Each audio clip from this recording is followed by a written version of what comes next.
Hello and welcome, শুভেচ্ছা এবং স্বাগতম। আসলে বিশ্বাস ভালো আছেন এবং ভালো থাকুন, ভালো থাকার চর্চা করুন। আমরা খুবই বাজে একটা সময়ের মধ্যে দিয়ে যাচ্ছি। আমরা এমনি ন্যাশনালিতে বাংলাদেশে আমাদের খুবই আহ, ভালো সময় যাচ্ছে না। আমরা একটা সংস্কার, একটা নতুন নতুন কি বলবো, নতুন গঠনতন্ত্র এবং নতুন প্রতিশ্রুতি নিয়ে আসলে এগিয়ে যাচ্ছি।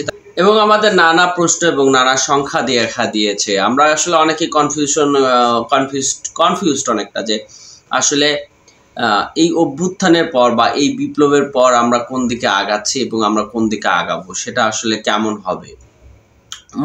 মোরালি আসলে আমাদের জাতীয় চেতনা বা এই স্বাধীন সার্বভৌমত্ব, এই বিষয়টা কোথায় গিয়ে দাঁড়াবে। অন্য একটা প্রশ্ন আবার চলে আসছে আমাদের এখানে, যে আসলে ইসলামী বা দলগুলো বা ইসলামী সমমনা দলগুলো তারা আবার ইসলামী যেই খেলাফত শাসন আছে সেই শাসন বা শাসনের কথা সবাই বলি, কিন্তু সেটাও যে আবার ইসলামী কি স্কলারদের মধ্যেই এই ইসলামিক খেলাফত নিয়ে কিন্তু নানা ধরনের বিতর্ক আছে এবং নানা ধরনের প্রশ্ন আছে, অনেক ইকুয়েশন আছে আসলে।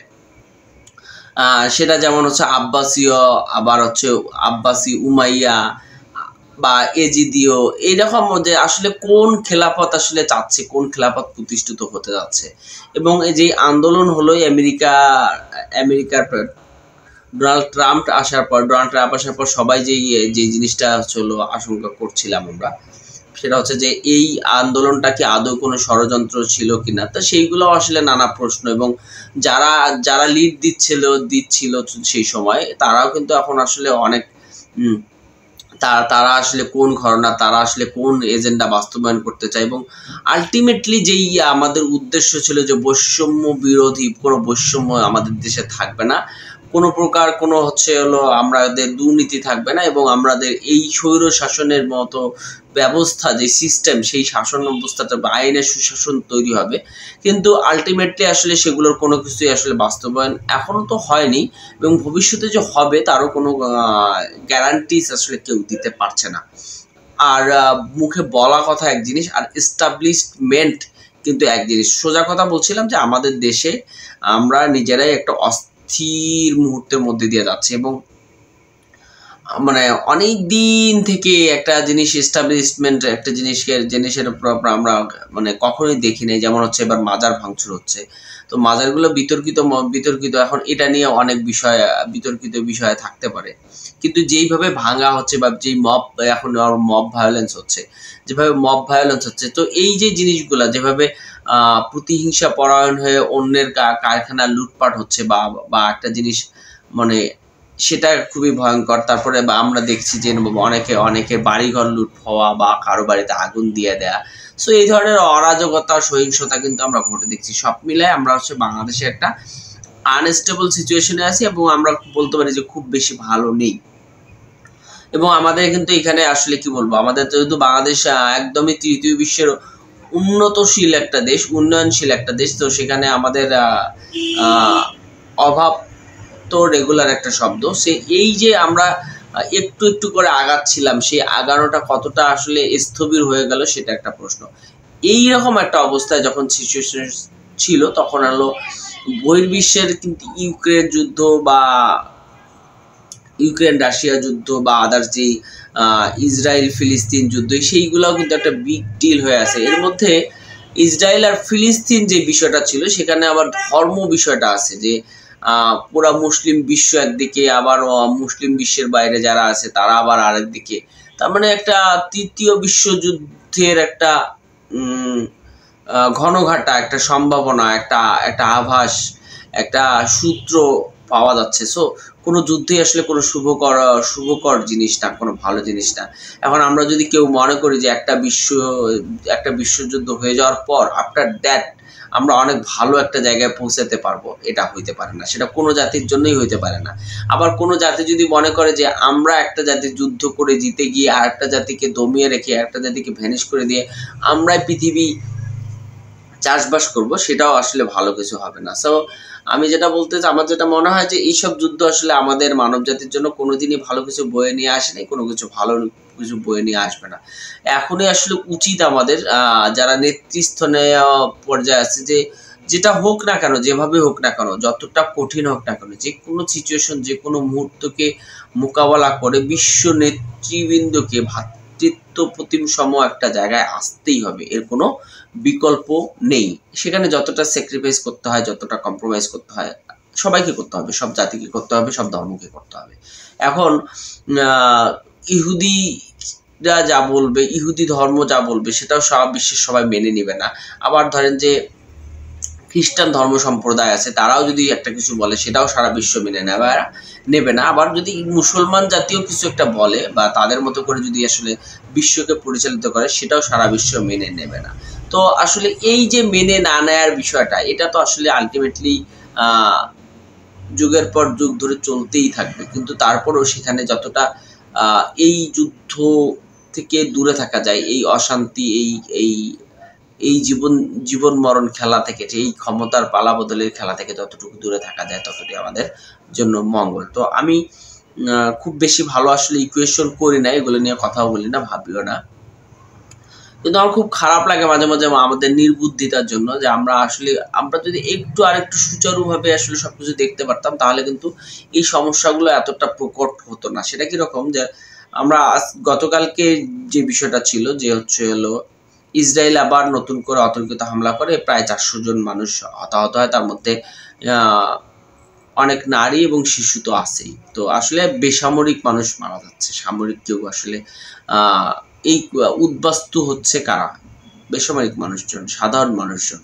তো আসলে এই যে হামলাটা হলো, সেটা তো খুবই নিন্দনীয়, খুবই খারাপ, খুবই গর্হিত। কিন্তু এই হামলার যে রেস ধরে অনেকে বা তারা যে বলতেছে, ইসরায়েল যে বলতেছে, তাদের কথা কি, যে প্রথম আমরা কি দেখলাম, যে একটা কিন্তু স্টেবল সিচুয়েশন ছিল। ইসরায়েল ফিলিস্তিন একটা স্টেবল সিচুয়েশন ছিল, হ্যাঁ, অনেক দিনের একটা জায়গা ছিল। এখান থেকে স্টেবল একটা জায়গা থেকে হঠাৎ করে আমরা হামাস সম্পর্কে জানি যে একটা স্বাধীনতাকামী সংগঠন, বা এর বাইরে কিন্তু হামাস সম্পর্কে আমাদের ধারণা নেই। তারা কেমন মুসলমান, তারা কোন ধর্ম প্রতিষ্ঠা করতে চায়, তারা কতটা মানবতাবাদী, বা এইটার অনেক নজির থাকতে পারে। কিন্তু আমাদের বাইরে বহির্বিশ্বের কিন্তু এই গ্রুপগুলো সম্পর্কে আসলে আমরা অল্পই জানি। আমি যেটা মনে করি, আমরা খুব বেশি জানি না। এই একটা গ্রুপ, এই একটা গোষ্ঠী, তারা হঠাৎ করে অতর্কিত হামলা করলো। হামলা করে ইসরায়েলের কিছু বেসামরিক মানুষ বা সামরিক মানুষকে তারা হতাহতের ঘটনা ঘটলো, এবং কিছু মানুষকে বন্দি করে জিম্মি করলো, বা তাদেরকে বন্দি করা হলো। এবং বন্দি করার পর তাদেরকে ইসরায়েলের সঙ্গে একটা ক্লাশ শুরু হলো। তো আমি যেটা বলতে চাচ্ছি, সেদিনের যারা আমরা শুরু করি, এই ধরনের দেখা যায় যে কোনো জিনিস যে শুরু করলাম, তাতে হ্যাঁ, তারা কিন্তু সেদিন সেই অপারেশনটা তারা সাকসেসভাবে করেছিল, এবং তারা যে প্ল্যান করেছিল তাদের সেটাই সুন্দরভাবে এগিয়ে গেছে। কিন্তু তারপরেও আমাদের কি তার বা এন্ড অফ দ্য ডে বা এন্ড অফ দ্য রেজাল্ট বা ইকুয়াল কি হইলো, যে জিনিসটা কি ভালো হইলো বা ভালো হয়ে গেল, সেটা তো এখন আমরা কি দেখলাম, তারপর যেটা দেখলাম সেটা হচ্ছে যে একটা যুদ্ধ এবং আর একটা যুদ্ধ। সো এই যদি হয় পরিণতি, তাহলে আমরা এরপর আপনার তৃতীয় বিশ্বযুদ্ধ। তো আমরা স্বাভাবিক জীবন, এমনিতেই জীবনে নানামুখী, নানা ধরনের নানা সমস্যা নিয়ে আমরা ব্যক্তিগতভাবে থাকি, সামাজিকভাবে, পারিবারিকভাবে থাকি, মহল্লাগতভাবে থাকি, সমাজগতভাবে থাকি, ধর্মীয়গতভাবে থাকি, এবং দেশগতভাবেও থাকি, আন্তর্জাতিকভাবেও যদি থাকি, তাহলে আসলে জীবন কোথায় যাচ্ছে?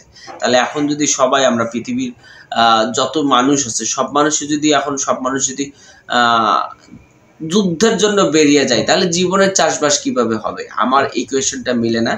পৃথিবীতে এই যুদ্ধ, মারামারি, কাটাকাটি কারা আনলো, এবং কারা আসলে নিজেদেরকে প্রতিষ্ঠা কল্পে, ঠিক আছে, আর একটা শ্রেণীকে দমিয়ে রাখা, আর একটা শ্রেণীকে মূলোৎপাটন করা, এই স্বভাবটা তৈরি করলো কারা? আমরা খুবই প্রশ্ন জাগে যে এটা কারা, এই মানুষগুলো কারা? তো আসলে সব মানুষের জন্যই সমবেদনা দিয়ে আসলে জীবন বদলে যায় না। আমাদের আসলে গূঢ় সমস্যা এবং প্রধান সমস্যাগুলো খুঁজে বের করতে হবে, যে সোসাইটি কিভাবে চলবে, আমরা আসলে জীবনকে আসলে কিভাবে সুন্দরভাবে ধারণ করতে পারবো। এমনিতেই জীবন নানাবিধ সমস্যার, জীবন নানাবিধ নানাবিধ সমস্যা এখানে। তো এত যদি সমস্যাই থাকে তাহলে সেই জীবনের এত আকুতি কেন, সেই জীবনের এত এত এত আয়োজন কেন, সেই জীবনকে ঘিরে এত কলরব কেন, সেই জীবনকে ঘিরে এত উৎসব কেন? তা আসুন সেটাই বোঝার চেষ্টা করি, আসলে সব মানুষই বোঝার চেষ্টা করি জীবন কখন কিভাবে সুন্দর হতে পারে, জীবন কখন আরো স্মুথ হতে পারে, এবং জীবন কখন সত্যিকার অর্থেই জীবন হয়ে উঠতে পারে। আমার কাছে মনে হয় যে কোনো যুদ্ধই আমাদেরকে শান্তি বয়ে এনে দিতে পারবে না, কোনোদিন পারবে না, কখনোই পারবে না, কোনো পক্ষেরই পারবে না, এবং কারো পক্ষেই সেটা হওয়া সম্ভব। আসুন আসুন আমরা নিজেদের মঙ্গলের জন্য, আমাদের পরিবারের জন্য, আমাদের সোসাইটির জন্য এবং বিশ্ব ভ্রাতৃত্ববোধের জায়গা থেকে একজন আরেকজনকে মানুষ হিসেবে দেখা শুরু করি, একজন মানুষ আরেকজনকে মানুষ হিসেবে দেখা শুরু করি। সেটা যদি বড় বড় লিডাররাও দেখে তাহলে কিন্তু সেই জায়গাটা থেকে আমাদের শিক্ষাই হওয়া উচিত যে এই পৃথিবীতে আমরা আসলে একটা উন্নত শ্রেণীর প্রাণী। আমাদেরকে এখানে সবাই মিলে আমরা যদি সুন্দরভাবে সুশৃঙ্খলভাবে থাকতে পারি তাহলে আমাদের জীবন সুন্দর হয়ে উঠবে, আদারওয়াইজ নট। এমনিতেই অনেক প্রতিকূলতা থাকে, সব প্রতিকূলতাগুলোকে আমরা কাটিয়ে দূরে সরিয়ে ভালো থাকার চেষ্টা করি। তার মধ্যে এত যদি সমস্যা থেকে থাকে জীবন কখনোই সুন্দর হয়ে উঠবে না। আসুন যুদ্ধকে না বলি, আসুন অন্যায়কে না বলি, আসুন মিথ্যাকে না বলি, আসুন ভালোবাসায় বেশি দিই, আসুন ভালোবাসার কথা বলি, ভালোবাসা বিলিয়ে দিই। ভালো থাকবেন সব সময়।